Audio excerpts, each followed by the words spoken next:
भगवान शंकर शिव के मस्तक पर, पिंडी पर, शिवलिंग पर धतूरा पहली बार चढ़ाया गया, वो फुलेरा दूज का दिन था। इसलिए शिव महापुराण की कथा कहती है जिस दिन कोई मुहूर्त नहीं हो, कोई काम नहीं हो, उस दिन केवल फुलेरा दूज के दिन आप किसी भी दुकान का, व्यापार का, व्यवसाय का, जन्म का, आदि का कोई भी मुहूर्त कर लो, वो कभी ठप नहीं हो सकता, वो बढ़कर ही चलेगा।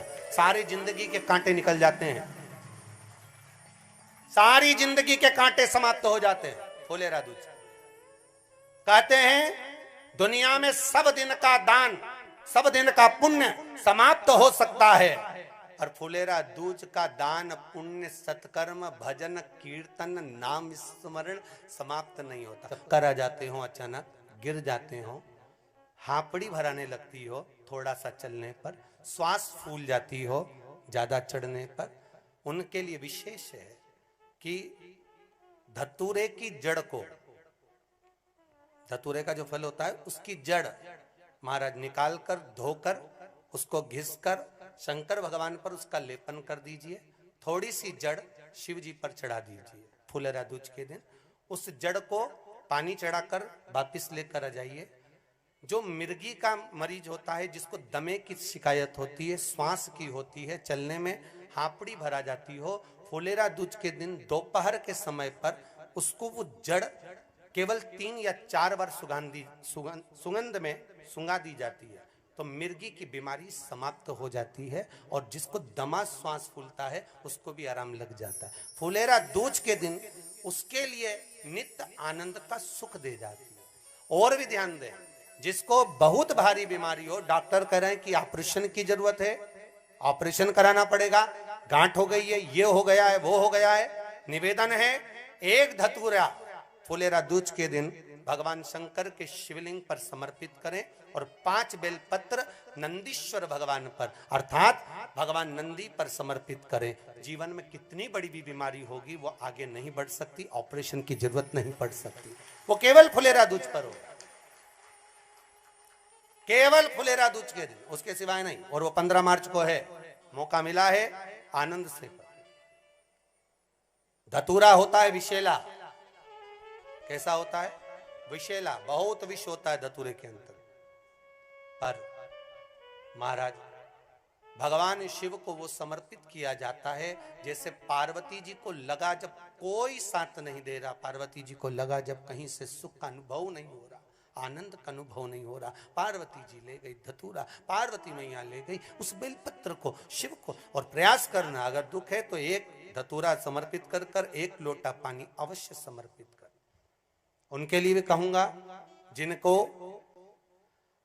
शरीर में दाद हो जाती है, खाज हो जाती है, या खुजलियों का क्रम हो जाता है, उनके लिए भी महाराज धतूरे का पानी, धतूरा 1 लोटे में डाल दो, पानी रख दो उसमें, उसके अंदर थोड़ा सा चंदन डालकर वो पानी शिव जी को समर्पित कर दो। वही पानी को लेकर आ जाइए और कुछ देर तक शरीर में लगाकर बैठ जाइए महाराज। वो केवल फुलेरा दूज का है महाराज, उसको शरीर में लगाकर थोड़ी देर बैठ जाइए, 15-20 मिनट तक। शरीर के अंतर्गत कोई वस्त्र ना हो, उस वस्त्र को उतार कर उसको लगाकर बैठ जाओ। 2.5 से 3 महीने में दांत खाज, किसी भी चर्म रोग होगा वो धीरे धीरे समाप्ति की ओर हो जाएगा। महाराज फुलेरा दूज का महत्व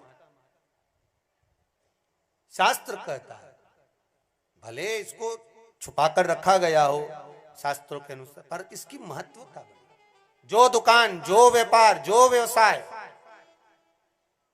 और पहले भी आपको कहा, मान लो आप शिवरात्रि के दिन रात को भगवान शंकर को धतूरा चढ़ाते हो व्यापार व्यवसाय के लिए, और वो धतूरा आप शिवरात्रि के दिन सुबह 4 बजे से पहले नहीं बांध सकते, तो उस धतूरे को फुलेरा दूज के दिन लाल वस्त्र में बांधकर अपने व्यापार वाली जगह पर बांध दो। जीवन में कभी व्यापार नीचे नहीं जाएगा, बढ़ता ही चला जाएगा। और उनके लिए भी निवेदन करूंगा जिनके यहाँ कर्जा बहुत है, बहुत कर्जा है, चूक ही नहीं रहा, पैसा ही नहीं रहा, व्यापार चले तो कर्जा चूके, उनके लिए भी निवेदन करूंगा। 1 धतूरा बेलपत्री के पेड़ के नीचे शिवलिंग का निर्माण कर कर फुलेरा दूज के दिन उस धतूरे को अपनी कामना कर कर हल्दी में भिंगोकर उसको भगवान शंकर को समर्पित कर दीजिए अपनी कामना कर कर। उसी हल्दी की 1 बिंदी अपने साथ में रुमाल में लगाकर अपने व्यापार व्यवसाय की जगह पर लेकर जाइए। कर्जा धीरे धीरे धीरे धीरे जब चूकेगा, जब लक्ष्मी आएगी तो लक्ष्मी की वृद्धि भी वो करता महाराज। ये फुलेरा दूज के उपाय। जिस दिन मां जगतजननी जगदम्बा अंबा स्वयं भगवान शंकर को मौन होकर देख कर विलापित होती हैं, नैनों से नीर बहता, शिव को हुआ क्या, शंकर को क्या हुआ है, योगरदानी को हुआ क्या।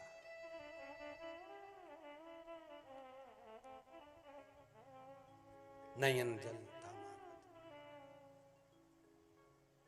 मैं तो बैठी थी गंगा किनारे, मैं तो बैठी थी गंगा किनारे,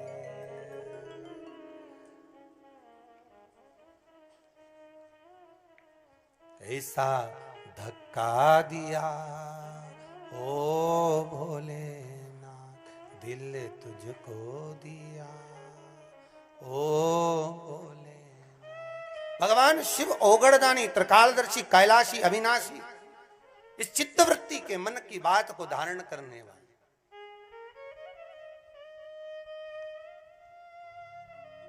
जिन लड़का और लड़की का विवाह नहीं हो रहा है, महाराज विवाह के लिए बहुत परेशान हो गए, उनके लिए भी 5 बेलपत्र, 1 धतूरा, 5 शमी पत्र अशोक सुंदरी वाले स्थान पर, चाहे मंगल हो, चाहे राहु हो, चाहे केतु हो, सारे ग्रह भले अनुकूल है नहीं है, प्रतिकूल है नहीं है, वो अपने अनुसार उसको लेकर शमी पत्र, बेलपत्र और धतूरा हाथ की हथेली में रखकर, जिसका मंगल विवाह नहीं हो रहा, बहुत कष्टप्रद है, हाथ में रखकर अशोक सुंदरी, अशोक सुंदरी का स्थान सबको मालूम है ना, भगवान शंकर की जलाधारी पर शिवलिंग, पार्वती जी का हस्त कमल, जहां से चरण जल नीचे जाता है, राइट भाग गणेश जी का स्थान, लेफ्ट भाग कार्तिकेय का स्थान। जलाशय में से, जलाधारी में से जो जल नीचे गिरता है बूंद बूंद, वो शंकर भगवान की 5 लड़कियां, जया, विषहरा, शामरीवारी, दोतली और देव। शंकर जी की 1 लड़की और अशोक सुंदरी 6ठे नंबर की, उसका स्थान, इन पानी जो जाता है उसके बीच में जो मोटी सी लाइन होती है, उस मोटी सी लाइन पर जो स्थान है वो अशोक सुंदरी का स्थान है। किसका स्थान है? अशोक सुंदरी। शंकर भगवान का संपूर्ण परिवार, जलाधारी माता पार्वती जी का हस्तकमल, चरण, राइट में गणेश जी, लेफ्ट में कार्तिकेय जी, बीच में अशोक सुंदरी, और ऊपर से जो 1-1 बूंद पानी गिरा रहा है वो है शंकर भगवान की 5 लड़कियां, जया, विषहरा, शामरीवारी, दोतली और देव। तो जिनका विवाह नहीं हो रहा, अशोक सुंदरी वाली जगह पर हाथ में लेकर वो धतूरे के साथ शमी पत्र, बेलपत्र समर्पित करें और बाबा से निवेदन करें, बाबा आपकी कामना पूर्ण। फुलेरा दूज करें। अशोक सुंदरी पर जो धतूरा चढ़ता है, वैसे तो अशोक सुंदरी पर धतूरा बहुत कम चढ़ता है, केवल एक फुलेरा दूज का दिन ही ऐसा होता है जिस दिन अशोक सुंदरी वाली जगह पर धतूरा चढ़ता है। अशोक सुंदरी वाली जगह। कच्छ महापुराण की कथा सुन रहे हो। शिव मंदिर में 1 धतूरा हल्दी में भिगोकर शिव जी को चढ़ाकर उसको वापिस चाहो तो आप दुकान व्यापार के लिए लेकर जाओ, मना नहीं है, पर प्रयास करना। पहली बार धतूरा माता पार्वती जी जब अखंड तप करने शंकर भगवान का बेटी थी और देवादिदेव महादेव जब पहली बार प्रकट हुए थे माता पार्वती के सामने और पार्वती को समझाने के लिए आए थे कि तुम मुझसे विवाह मत करो, तब पार्वती जी ने विनय करी थी कि मैं आपसे विवाह करना चाहती हूँ। तब पार्वती जी से शिव जी ने कहा था मुझसे विवाह करना कांटों की सेज पर सोने के बराबर है, कांटों पर चलने के बराबर है। तब माता पार्वती जी ने फुलेरा दूज के दिन पहली बार धतूरा शंकर भगवान को चढ़ाया था कि ये मैं कांटों पर भी चलने को तैयार हूँ अगर मेरा महादेव मेरे साथ रहे तो। तब शंकर भगवान ने वचन दिया था पार्वती फुलेरा दूज के दिन जो शिव पर धतूरा समर्पित करता है, जिस कामना से चढ़ाता है मैं उसकी कामना पूर्ण कर देता हूं। फुलेरा दूज के दिन धतूरा चढ़ाया, फिर पार्वती बदली नहीं, पार्वती पार्वती ही रह गई, अखंड सौभाग्यवती। साधारण है फुलेरा दूज। जिसको कोई मुहूर्त नहीं मिलता, दुकान